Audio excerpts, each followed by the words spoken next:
कभी सोचा है कि किसी जगह की, किसी राज्य की पहचान आखिर बनती कैसे है?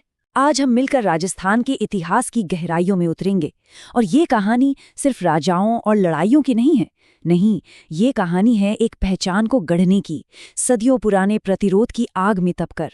और हमारी इस पड़ताल का जरिया है ये पुरानी पाठ्य पुस्तक।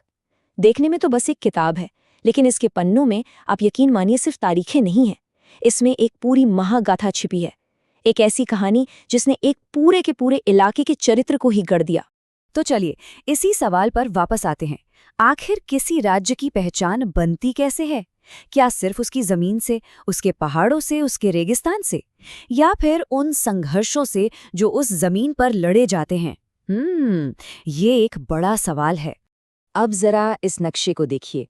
ये सिर्फ एक ज्योग्राफिकल एरिया नहीं है, ये उस रणभूमि का नक्शा है जहां सदियों तक बाहरी ताकतों के खिलाफ एक ऐसा अटूट संघर्ष चला जिसने यहाँ की मिट्टी और यहाँ के लोगों के मिजाज को हमेशा हमेशा के लिए बदल कर रख दिया। तो चलिए कहानी के बिल्कुल शुरुआत में चलते हैं, उस दौर में जब इस इलाके ने अपनी पहली सबसे बड़ी चुनौती का सामना किया। ये वो समय था जब दिल्ली सल्तनत की ताकतें इस जमीन की तरफ बढ़ रही थीं। ये नक्शा उस वक्त की तस्वीर साफ करता है। देखिए कैसे तुर्की आक्रमणकारियों ने पश्चिम के राज्यों पर दबाव बनाना शुरू कर दिया था। और ये सिर्फ जमीन की लड़ाई नहीं थी, नहीं, ये असल में दो बिल्कुल अलग अलग सभ्यताओं का, दो संस्कृतियों का टकराव था। और जब बात प्रतिरोध की आती है तो इस कहानी का पहला बड़ा नाम हमारे सामने आता है पृथ्वीराज चौहान। वो सिर्फ एक राजा नहीं थे, वो उस दौर में साहस और स्वाभिमान का एक जीता जागता प्रतीक बन गए थे। तराइन का मैदान, यहाँ किस्मत ने सिर्फ 1 साल के अंदर 2 बार करवट बदली। सोचिए, 1191 में पृथ्वीराज एक शानदार जबरदस्त जीत हासिल करते हैं, लेकिन ठीक 1 साल बाद 1192 में पासा पलट जाता है। और ये हार एक ऐसी हार थी जिसने पूरे उत्तर भारत का भविष्य ही बदल कर रख दिया। लेकिन क्या पृथ्वीराज की हार के साथ सब खत्म हो गया? नहीं, बिल्कुल नहीं। असल में वो हार अंत नहीं थी, वो एक नई शुरुआत थी। यहीं से प्रतिरोध की एक ऐसी विरासत की शुरुआत हुई जो आने वाली कई पीढ़ियों के लिए एक मिसाल बनने वाली थी। और इस विरासत का एक बेहतरीन उदाहरण है हम्मीर देव। करीब 1301 की बात है जब अलाउद्दीन खिलजी की एक बहुत बड़ी सेना ने रणथंभौर को घेर लिया। तब उनके पास एक आसान रास्ता था, झुक जाने का, लेकिन उन्होंने चुना लड़ने का रास्ता। उनका ये बलिदान आज भी राजस्थान की वीरता की कहानियों में जिंदा है। अब देखिए, यह पूरी कहानी सिर्फ युद्ध और तलवारों की नहीं है। नहीं, एक ऐसा भी दौर आया जब मेवाड़ कला, संस्कृति और वास्तुकला के मामले में अपने शिखर पर पहुंचा। तो चलिए जरा उस सुनहरे दौर पर भी एक नजर डालते हैं। और इस दौर के जो महानायक थे वो थे महाराणा कुंभा। एक ऐसा नाम जो जितना अपनी तलवार के लिए जाना जाता है, उतना ही अपनी करनी, अपने निर्माण के लिए भी। महाराणा कुंभा की विरासत तो सच में अद्भुत है। सोचिए जरा, मेवाड़ के 84 में से 32 किले उन्होंने बनवाए। इसमें वो अभेद्य कुंभलगढ़ का किला भी शामिल है। और सिर्फ किले ही नहीं, चित्तौड़ में 122 फुट ऊंचा विधेय स्तंभ भी उनकी ही देन है। इसके अलावा वो साहित्य और संगीत के भी बहुत बड़े संरक्षक थे। मतलब ये साबित करता है कि एक महान शासक युद्ध और निर्माण दोनों कलाओं में माहिर होता है।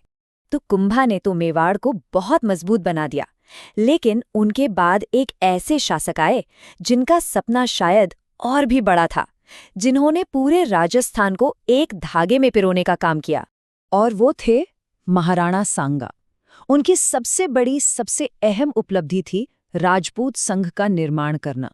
वो समझ गए थे कि असली ताकत एकता में है। उन्होंने अलग अलग रियासतों को एक झंडे के नीचे इकट्ठा किया और एक ऐसी महाशक्ति बना दी जिसका सामना करना किसी के बस की बात नहीं थी। और अब हम इस कहानी के शायद सबसे मार्मिक, सबसे चर्चित अध्याय पर पहुंचते हैं। ये कहानी है एक अकेले इंसान की जो एक बहुत बड़े साम्राज्य के खिलाफ खड़ा हो गया। ये कहानी है महाराणा प्रताप की। महाराणा प्रताप ये सिर्फ एक नाम या एक शासक नहीं है, ये स्वतंत्रता और स्वाभिमान का एक जीता जागता प्रतीक है। उस दौर में जब कई बड़ी बड़ी रियासतें मुगल साम्राज्य के आगे झुक चुकी थीं, तब उन्होंने अपनी आज़ादी के लिए संघर्ष का रास्ता चुना। जरा इस टकराव को समझिए। एक तरफ था अकबर का विशाल मुगल साम्राज्य, जिसके पास बेहिसाब दौलत थी, बहुत बड़ी सेना थी और जबरदस्त कूटनीतिक ताकत थी। और दूसरी तरफ थे महाराणा प्रताप, जिन्होंने महलों का सुख त्याग दिया और जंगलों में रहकर अपनी आज़ादी की लड़ाई को जारी रखा। ये सिर्फ दो सेनाओं की लड़ाई नहीं थी, ये दो विचारधाराओं का, दो इच्छा शक्तियों का टकराव था। और इसी टकराव का नतीजा था 1576 का हल्दी घाटी का युद्ध। ये लड़ाई ये सिर्फ जमीन के एक टुकड़े के लिए नहीं लड़ी गई थी, नहीं, ये उसूलों की, सिद्धांतों की लड़ाई थी। ये एक ऐलान था कि मेवाड़ की आत्मा बिकाऊ नहीं है और वो अपनी स्वतंत्रता के लिए अपनी आखिरी सांस तक लड़ेगा। ये जो सिक्के आप देख रहे हैं, ये उसी दौर के हैं। ये सिर्फ धातु के कुछ टुकड़े नहीं हैं, ये उन आज़ाद राज्यों की संप्रभुता का सबूत हैं।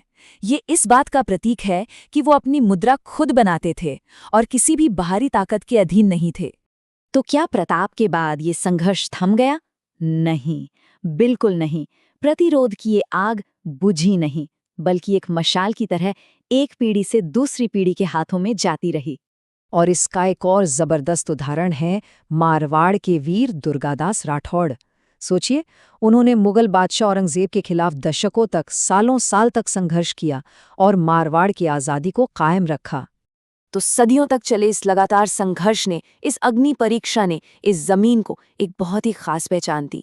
एक ऐसी पहचान जो गर्व से, सम्मान से और किसी भी हाल में हार न मानने वाले जज्बे से बनी है। और ये पहचान कोई नई नहीं है, इसकी जड़ें बहुत बहुत गहरी हैं। ये जो प्राचीन कालीबंगा सभ्यता के मिट्टी के बर्तन है ना, ये हमें याद दिलाते हैं कि इस जमीन की जड़ें हजारों साल पुरानी हैं और शायद यहाँ के लोगों के लचीलेपन की कहानी भी उतनी ही पुरानी है। तो आखिर में एक सवाल हमारे सामने आकर खड़ा होता है कि जिस विरासत की बुनियाद ही लगातार प्रतिरोध पर रखी गई हो, उसकी कीमत क्या होती है? हाँ, ये संघर्ष पहचान को तो बहुत मजबूत करता है, पर इसकी एक लागत भी तो होती है। इस पर सोचना वाकई बहुत जरूरी है।